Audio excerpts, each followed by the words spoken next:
그러니까 지금 그들은 이 말도 안 되는 여론조사 결과 지금 뭐 윤석열은 파면하면 안 된다, 그러니까 탄핵하면 안 된다, 뭐 혹은 뭐 윤석열을 지지한다 이런 여론이 뭐 40%를 넘어서 60% 간다. 이것도 네네. 이게 진짜 여론조사지. 네, 맞습니다. 지금 뭐 다른 여타 유명한 그 권위 있는 그런 곳에서의 사뭇 다른 여론조사 결과는 믿지 않는 거예요. 전혀 믿지 않고요. 예. 그야말로 기승전 부정선거로 무조건 기결이 되는. 네. 그러니까 극우 유튜버들이 이제 늘 얘기하는 바로 그 점이고요. 이 부분은 이 문서를 이제 공개하면서 이제 파장이 크게 됐었는데. 네. 지금 이제 국정조사 특위가 가동이 돼서 국정조사를 하잖아요. 네. 제가 증인 참고인에 채택이 돼서 민병덕 의원실에서 아마 저를 신청을 했던 모양이에요. 그래서 국회에 출석해서 저도 아주 소상하게 그 과정과 제가 본 것들, 그 전후 사정들에 대해서 소상하게 말씀드리겠습니다. 알겠습니다. 자, 이렇게 무속에 치우쳐 있고 마치 미신처럼 부정선거론을 믿고 있는 이런 사람들. 야, 어떻게 보면 이거는 부정선거론은 저는 이게 목표는 아닐 것 같고요. 이게 수단이다. 뭐냐면 이걸 통해서 선관위 서버를 난입해서 거기에 또 한 가지 퀘스천 아직 안 풀린 거 있죠. 지금 검찰과 관련돼서 그 방첩사 정보사 그 대령이 이런 말 하죠. 검찰이 올 거다. 국정원과 검찰이 올 거다. 그렇지. 근데 그 기소된 문서에 보면요. 국정원과 수사기관이 올 거다라고 돼 있어요. 검찰이라고 안 써 있습니다. 자기들 얘기하기가 좀 그랬나 봐요. 그래서 수사기관이 올 거다라고 이제 이렇게 표현돼 있는데 어쨌든 그들이 왜 옵니까? 근데 왜 그건 지금 오는 이유는 이제 부정선거론이 맞다. 그 서버를 들춰보니까 와, 그렇죠. 중국 해킹 사실이었네. 그래서 결과 조작한 거 사실이었네. 이렇게 얘기하려고. 그러면 지금 이제 현재 수사기관 가지고 수사권 갖고도 자기들끼리 이제 관할 건 다툼도 하고 했는데. 공수처, 국수본, 심지어 국수본의 우종수 그 본부장 폰까지 이제 해서 압수수색 당했어요. 검찰에 의해서. 그러면 그날 오기로 한 검찰은 또 누굽니까?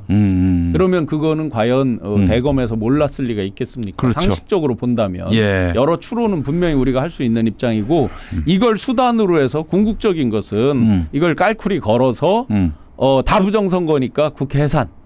그리고 다시 재선거 내지 그 문건에 보시면 이제 옛날 유정회 같은 정우회 같은 입법기관을 이제 자기 입맛에 맞게 만들어서 완전히 갈아엎는 요 부분은 제가 회의할 때 윤석열 씨랑 회의할 때마다 많이 본 장면이 있어요. 저만 본 게 아니라 수뇌부 뭐 권영세 총괄본부장, 원희룡 정책본부장들도 여러 번 같이 본 거죠. 선거운동 기간에.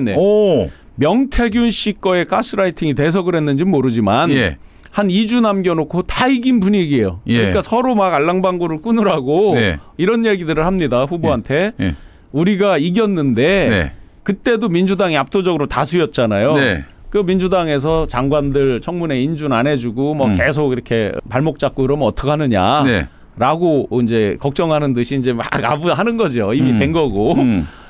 그때 윤이 뭐라고 그러냐면 이 자식들 뭐 임명 안 하려면 맘대로 해봐. 까이꺼 뭐 내가 차관 정치하면 되고 차관으로 행정하고 수석들 데리고 국정하면 그만이지 합니다. 실제 그렇게 했어요.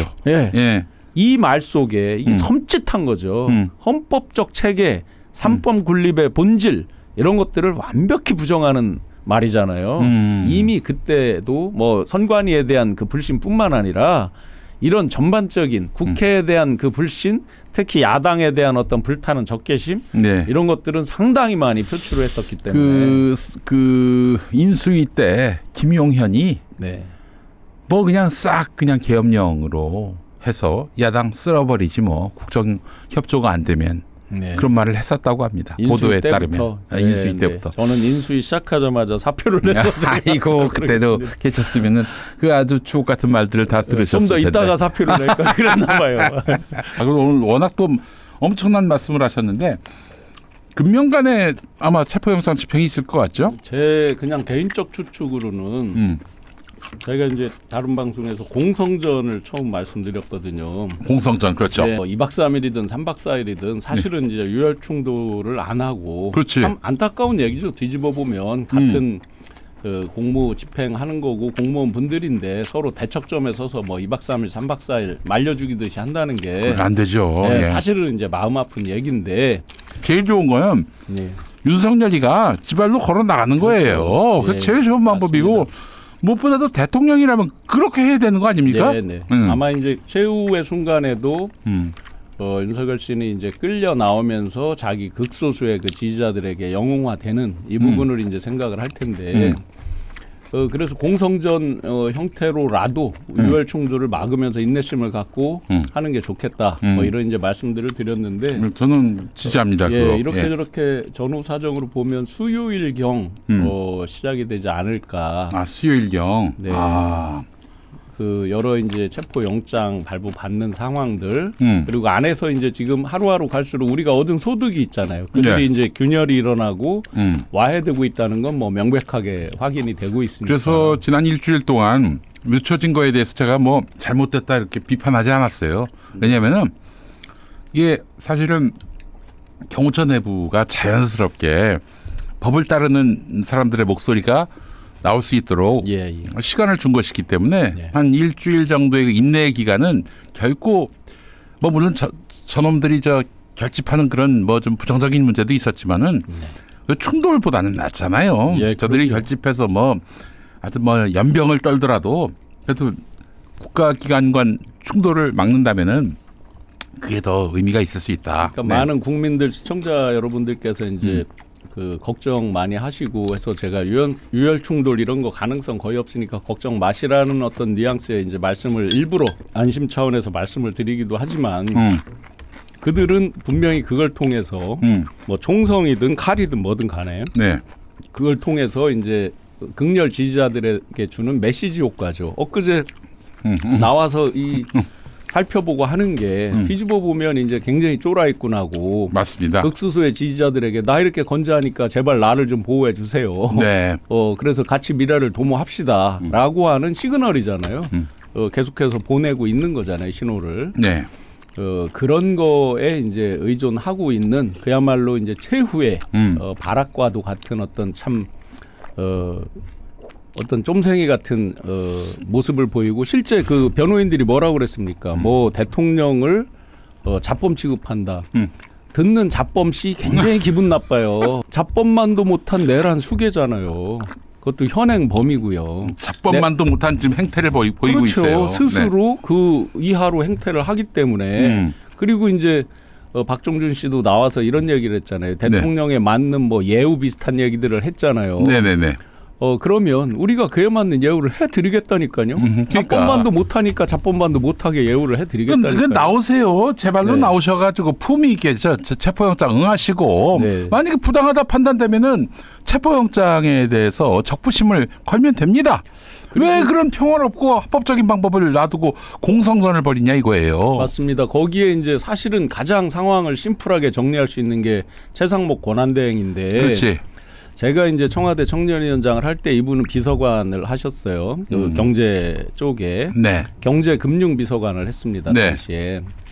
그런데 제가 이제 지금 있는 수많은 내각의 이제 장관들 뭐 이분들이 그날 말렸다, 나는 반대했다, 뭐 이렇게 말씀하시는데 참 죄송한 말씀이지만.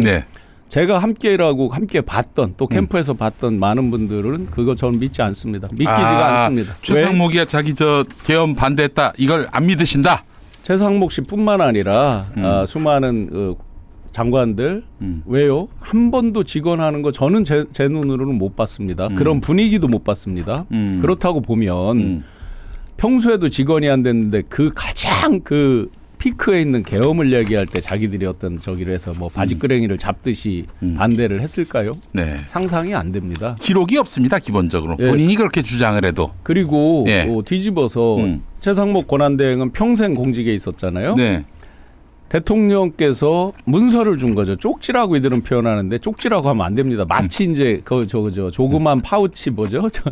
그 얘기랑 똑같은 얘기예요. 쪽지는 무슨 쪽지예요? 포스트잇에다가 메모를 전달한 것처럼 알고 있는데. 택도 없는 얘기죠. 대통령이 줄 때 누가 직원이 쳤든지 해서 문서죠. 정확하게 문서. 그거 어딘가에 남아 있을까요? 저는 있다고 봅니다. 자, 그거를 대통령이 줬는데 안 보고 예를 들어서 차관 보한테 전달했다. 과연 안 봤을까요? 그러면 안 보면 그게 공직자의 자세예요? 그렇게 지금도 결사옹위를 하는 어떤 그런 움직임들을 보이는 분들이 대통령이 그 문서를 주는데 안 본다?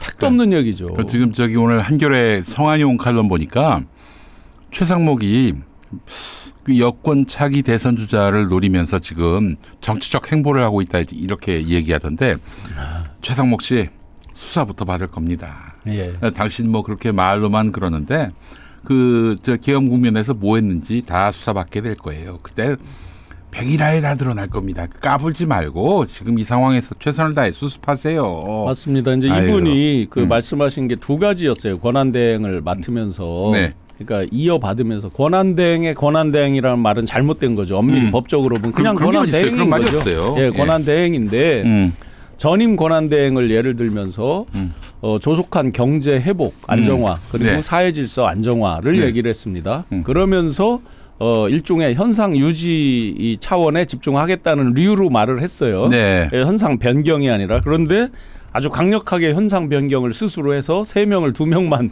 자기가 심사해서 자기가 이제 통과시키는 거죠. 그렇죠. 그런 게 어디 있습니까? 완벽한 현상 변경이죠. 예. 그럴 자격이 없죠. 대통령도 없어요. 그런데 권한대행은 더더욱이 뭐 그 범위로 보면 없겠죠. 두 번째 국군 통수권까지 이양 받은 거잖아요. 네. 그런 사람이 경호처장 당연히 인사권도 있고 지휘권도 있죠. 그렇죠. 안 하잖아요. 안 해요. 그러면서 심지어 박중준 씨가 나와서 얘기했잖아요. 요청했다는 거 아니에요. 네. 그러면 따라라. 정상적인 정당한 영장 집행에 따라라라고 대외적으로 예를 들어 공표 한 번만 해보세요. 그렇지. 그러면 모든 경호처 직원들은 해방돼요. 최소한. 그렇지. 거기서 극렬 저항하는 몇 명이야 뭐 지시를 하든 안 따른다 치더라도 다 해방됩니다. 네. 그게 이제 그 사람은 그 순간부터 부당한 명령에 상관의 명령에 불복종하는 거예요. 게다가 저 오동훈 공수처장 같은 경우도 그렇게 최상목 대행한테 이 사태 해결에 나서라. 그러니까 예. 공수처장 날려라. 네. 공수처장이 아니라 저 경호처장 날려라. 네. 요청을 했지만 듣지도 않았다. 네. 이렇게 아주 국회에서 대놓고 최상목을 디스했어요. 예. 네. 그래서 지금 이 순간에도 가장 확실하게 이 문제를 조속히 네. 확실하게 해결할 수 있는 한 사람 최상목이죠. 최상목이야. 최상목. 네. 안 하고 있습니다. 안 하고 있습니다. 그러니까 지금 내란은 저는 끝났다고 생각지 않아요. 누가 자꾸 2차 내란을 이렇게 한다고 하는데 그게 아니고요. 진행 중인 거죠. 지속 상태야 지금. 지속 상태죠. 네. 그리고 법리적으로 봐도 내란이라는 게 내란죄가 위헌범이잖아요. 네. 결과범이 아니에요. 네. 자꾸 뭐 자기들은 겁만 주려고 했다 이렇게 말하잖아요. 그것도 법리적으로 보면 위헌범 그러한 국권 참탈의 어떤 그런 위헌 네. 헌법 질서를 유린하는 위헌만 있어도 내란죄가 되는 거기 때문에 네. 그렇게 법 공부를 하고 사법고시를 패스했다는 사람들이 네. 택도 없는 소리를 지금 하고 있는 거고요. 야, 이게 저 최상목이 서울법대 출신인 걸로 그렇죠. 알고 있는데요. 서울법대. 그래서 진행 중인 내란에 여전히 다 가담하고 있는 꼴이죠. 정도가 크다, 무겁다, 가볍다의 차이만 있고요. 하여튼 뭐 이 윤석열이가 체포가 되면 좀 상황이 달라지지 않을까 기대를 하면서 이 내란을 지속했던 이 한 달, 내일이면 이제 탄핵 한 달입니다. 한 달 동안에 거의 이 나라를 엉망진창으로 만든 책임자들에 대해서도 훗날 어떻게든 책임을 묻게 될 것이라는 점을 그 책임의 정점에 한 가지 그 중요한 부분 말씀드리면 네. 국민의 의원들이 44명 원외 당협위원장들도 여러 명이 이제 달려갔죠. 네. 국민의힘은 윤석열은 내줘도 김건희는 못 내준다. 이건 틀림없습니다. 처음부터. 아 그래요? 저들은? 틀림없습니다. 김건희가 뭔데? 이유는 너무나 심플합니다. 네. 어게인 2017, 2018. 뭐냐면 박근혜 탄핵이 딱 되는 순간 빛의 속도로 손절을 치잖아요. 네. 아유 저 사람 때문에 보수 다 괴멸되게 생겼어. 뭐 이렇게 하면서 이제 손절을 칩니다. 네. 체포가 되고 현재 탄핵 화면 국면으로 가는 순간 이미 손절입니다. 네. 그 44명 볼 것도 없습니다. 네. 가장 먼저 손절 칩니다. 그래요. 볼 것도 없습니다. 자, 우리 신용환 교수님의 이런 예언을 한번 이 실현되는지 안 되는지 한번 보도록 하겠습니다. 어게인 2017, 2018 그들은 왜 달려갔느냐? 자기 정치하고 있습니다. 자기 3선, 4선 하는데 그렇지. 뭐냐면 남아있는 극우 거기에 기대서 한번 2017, 2018을 해상해 보시면 홍준표 대구시장이 후보가 되고 대권 후보가 되고 대선 치러서 24% 잘했다고 지금도 자랑질합니다. 그렇죠. 그 뒤로 어떻게 됐습니까? 점점 우경화돼서 극우로 갔어요. 그러면서 부정선거를 주장하는 황교안 대표 이런 분들이 대표가 되기도 했어요. 그렇지. 예. 이상하죠. 네. 그런 정도의 지경을 겪고 나면 자기들끼리 읍참마속도 있을 수 있고 석고대제 또 가죽을 벗기는 혁신 등을 통해서 네. 정말 대국민 사과를 하면서 체질 개선을 해서 올라오는 게 정상인데 네. 점점점 우경화돼서 갔죠. 그게 이제 오늘날 왔죠. 그러면서 어떻게 됐어요? 당대표나 주류를 그 당의 당대표나 주류를 여전히 그들이 장악을 했어요. 네. 자, 지금 똑같습니다. 네. 윤상현 의원 왜 저렇게 해요? 당대표죠. 그러다가 이제 엊그제 정광훈 씨가 한마디 하대요. 네. 잘하면 대통령 되겠어. 하니까 이제 거기서 더 업이 되죠. 예. 오로지 자기 정치다. 아니, 또 저기 명태균 건을 덮기 위한 몸부림 아닌가 이렇게 보는 분도 그 있습니다. 부분은 이제 저는 이렇게 해석해요. 예. 그래 빛의 속도로 윤석열은 손절 칠 수 있어요. 예. 그런데 지금부터 중요한 건 이제 명태균 건입니다. 자, 명태균 건에 지금 오픈된 거는 280개 정도의 카톡 PC 버전 포렌식 된 거죠. 네. 이제 나와 있는 건 주로 문서 위주로 돼 있습니다. 네. 그런데 이제 폰을 포렌식을 지금 3분의 2 이상 한 거잖아요. 네. 다 했을지도 모르죠. 저 이 PC 포렌식한 거 나중에 발표한 거 보면. 예. 그러면 거기에서 제가 이제 무속 이런 거 말씀드렸잖아요. 네네. 좋아요. 업무에 대한 건 그렇다 쳐요. 업무에 대한 거 지금 명태균과 김건희 나눈 걸 보면 우리 어게인 2017로 생각해 보시면 네. 최순실한테 연설문 원고를 뭐 윤문을 받았다, 뭐 조언을 받았다. 이거 가지고 국민들이 분노했죠. 조족지혈이지 사실 네. 윤석열에 비하면은. 조족지혈인 건 단 한 단어로 표현됩니다. 김건희의 충성. 그렇지. 예. 예. 만약에 지금 우리 국민들도 꼭 잊지 말으셔야 될 게 우리가 이 비상계엄에 의한 국민 가슴에 총뿌리를 겨눈 이 쿠데타 때문에 네. 나머지가 다 작아 보입니다. 착시가 네. 일어납니다. 아무것도 아닌 것처럼 느껴져요. 네. 그러나 그 충성 그거 하나로 이미 탄핵이죠 사실상. 네. 그런데 거기까지도 좋아요. 계속해서 무속이었더니 어떤 무속적인 단어 돼진다부터 시작해서 있었잖아요. 네네. 이런 것들이 계속 나올 경우에 네. 저들이 자기 정치한다고 그랬잖아요. 저들은 마음이 이미 콩밭에 가 있죠. 민주당에서 조기 대선 얘기한 사람이 없어요. 그렇죠. 지금 홍준표 이미 출마 선언을 한 거나 다름없이 했죠. 마찬가지죠. 오세훈, 네. 이준석 전 대표 등등 다 그랬죠. 네. 자, 대선 국면 내내 창피해서 답 못할 것이 쏟아집니다. 미래 정치에 엄청난 손상을 입힙니다. 네. 그래서 김건희 처음에 표결 있었고 그 뒤에 할 때 198표였었잖아요. 처음에가. 네. 그 뒤에 제가 다른 방송에서 분명히 표가 줄어들 거다라고 했어요. 김건희 못 버린다. 네. 윤석열은 이미 버렸다. 사실은. 네. 예. 앞으로도 김건희 못 버립니다. 당분간. 네. 그렇지만 언제쯤 버릴까요, 그러면? 이제 체포 파면되고 김건희 특검 딱 되면 또 그때는 또 빛의 속도로 또 버릴 수밖에 없죠. 그러면 그때 200표 넘습니까? 당연히 되겠죠. 알겠습니다. 자, 오늘 신용환 교수님과 함께한 시간이었습니다. 저희 그 방송 마치고 나머지 또 이 남장 이 맛있는 설렁탕 다 먹겠습니다. 너무 맛있어요. 예. 자, 오늘 함께해 주신 여러분 너무 감사하고요. 신 교수님 또 다음에 또 한번 또 모시겠습니다. 네. 아유, 오늘 나와주셔서 너무 귀한 정보 주셔서 너무 고맙습니다. 네, 고맙습니다. 네. 노력하겠습니다. 예, 내일 오겠습니다. 저는. 예.